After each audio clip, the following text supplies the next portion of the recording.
It is currently almost 5 a.m. for me. I drove many hours to go see this movie in a movie theater because, darn it, this is Guillermo del Toro we're talking about here. This is his passion project.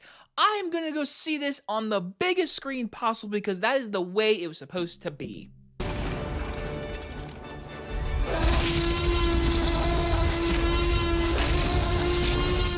Frankenstein stars Oscar Isaac and is about a brilliant scientist brings a creature to life in a monstrous experiment that ultimately leads to the undoing of both the creator and his tragic creation. From director Guillermo del Toro, the man that brought you Shape of Water, Pan's Labyrinth, and Hellboy, we're talking his passion project, Frankenstein. This has easily been one of my most anticipated movies of the fall. I love Guillermo del Toro's style, and he's been talking about doing this project forever. I remember like 10 years ago this movie being talked about being made, but it never got made. And he went on to do other projects. He made Shape of Water. He finally got his Oscar. And people love his gothic tale, his gothic style. And he always loves telling the perspective of the monster or the creature in his movies. So obviously it makes sense for him to do Frankenstein. And I am here to tell you, there is a lot of good in this movie. There is. But there is a ton I do have issue with. Now, before getting started, I would like to say this. I have read Mary Shelley's novel in 5th grade. It was one of those books that was in the library, and my teacher was like, this book is in here? And I read it, and I did a test on it, and I failed it. So when this movie is finally coming out, I was intrigued from the get-go because of Guillermo del Toro. But yes, there have been over 30 renditions of Frankenstein's story.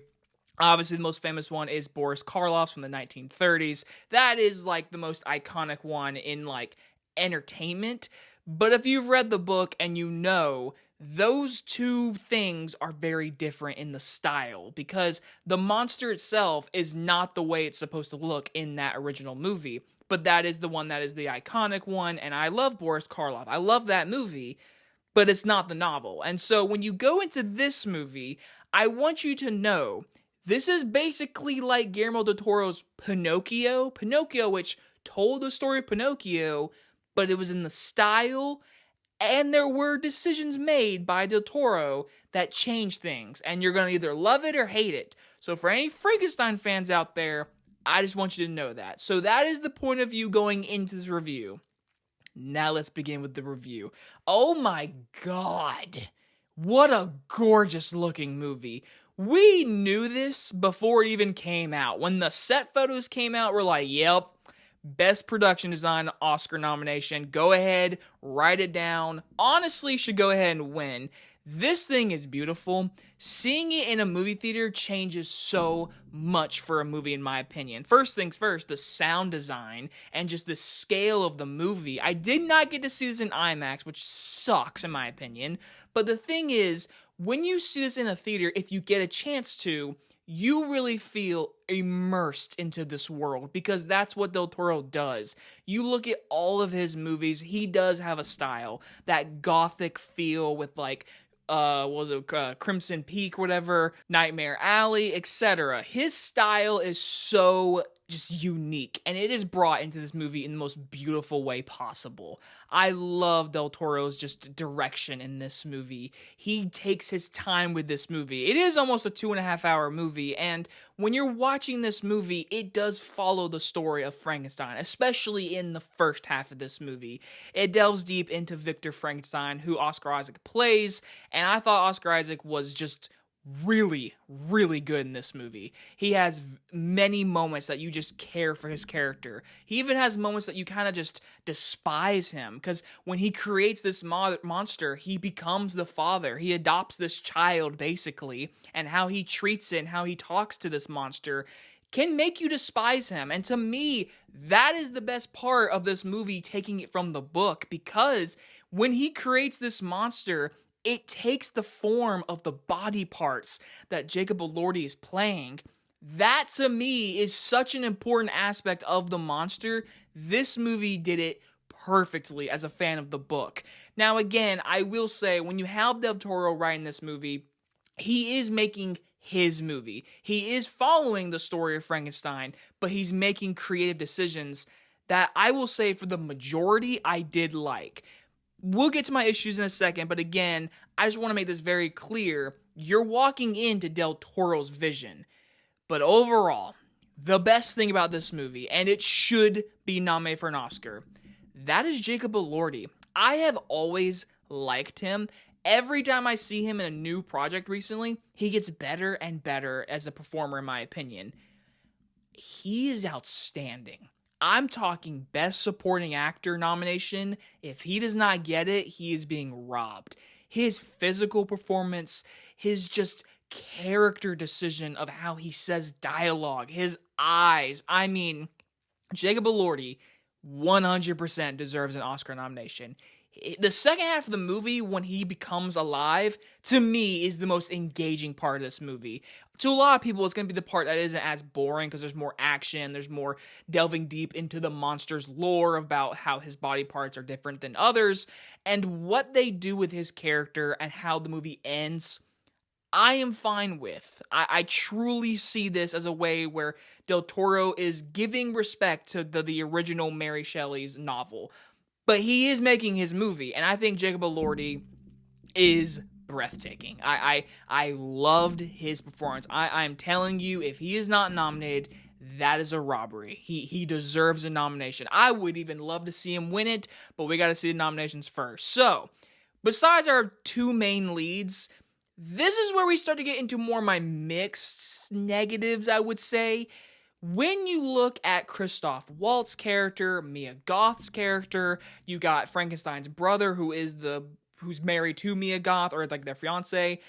I found that complete section of the movie way told better in like the original Boris Karloff movie.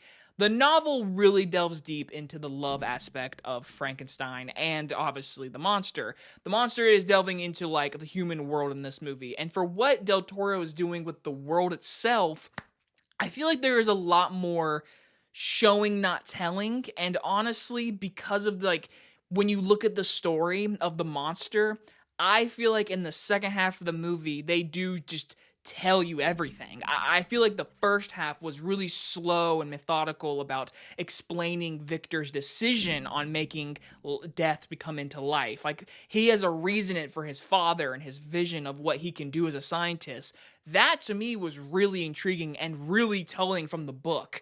The second half is more action-y, more of the spectacle of Del Toro, more of that creative decision that could feel like, you know what, as a fan of the novel, you might not like as much, but just as a fan of Del Toro and just film in general, I mean, I can't sit here and lie to you, I wasn't entertained. It was a beautifully shot third act with a lot of just gorgeous coloring, decision-making, some CGI that was very noticeable, I will say. It's pretty shocking because there's a lot of prosthetics and there's a lot of gore in this movie, and like there's some bone breaking in this movie.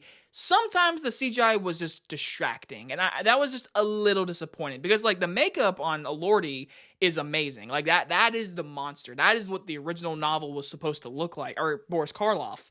This to me feels like it does feel like the CGI covered a lot of like the major moments of our action scenes. That's I can really say. But again, the production design and the prosthetics, that stuff is great. Like in the beginning when he's building our monster, some of that stuff is just gorgeous to look at. I mean, it's gory too, but like that's the story. That is Del Toro. He's known for that. So I love seeing those little moments happen throughout the movie. But then again, coming from the original tale, I can say people might not love this movie. And when you compare it to a lot of Frankenstein's movies, the story itself, I can see people saying, you know what, by the end of it, it didn't feel enough different. Like, I feel like Del Toro's Pinocchio felt more risky than this movie did in the stories that they are being told from. So just know that going in, that you're not getting, in my opinion, Del Toro's best movie, but you're getting a movie that feels creative, really well made, and has enough entertainment value for 2.5 hours that I think a lot of people are going to like this movie. But I didn't love this movie. And again, that comes from a person who has read the book, who has studied the Boris Karloff movie, who studied a lot of the story because of just the horror genre. In college, I did film classes, and that was a story that was very much told through us. And I feel like that if you look at all of this movie, it comes to the aspect of like Oscar Isaac and Jacob Elordi's characters are the well told in this movie. Mia Goth's character just felt like she was there. Christoph Waltz felt like he was just there. It felt like they kind of wasted all of the supporting cast besides our main two. The main two are glorious, amazing. But the Frankenstein story, there are layers to it. And I feel like the movie's losing that because they wanted more of the big spectacle Del Toro. So that is only my real negative. It takes away from like the little things about the story of Frankenstein. For this version, you get those creative decision makings, those different takes on the story that are risky, that are not bad. But when you look at the story of the original movie and the original book, this movie is taking away some of the things I love about the original book. So in the end, really good movie. Really good. It's a really solid Del Toro movie. If you can see this in a movie theater, please do it. I drove pretty freaking far to do it, so I wouldn't recommend that, I would say. But if you're nearby in a theater, go and see this. It does come out on Netflix in November. I am excited to watch it again. I'm going to give Frankenstein a B+. I would not use the word disappointed. I'm just going to use the word of fulfilled. But I wanted more, if that makes sense. Because of just like, I mean, this story's been told so many times. There have been many renditions of this story in comedy, horror, love. This, to me, felt like a very creative swing that I enjoyed the ride for. I just feel like there have been other renditions that have done it better. So just add this to the list of just a good version of the story. I would even say one of the better ones. So once again, I'm fulfilled, but I wanted more. That's my only, like, if I had to say anything. But honestly, like I said, this deserves to be shown in a theater. I really hope that Netflix does something because, man, people need to see this in the movie theater. This was a movie theater movie. Anyway, guys enjoy this movie review. I'll see you guys on the next one. Bye, everybody.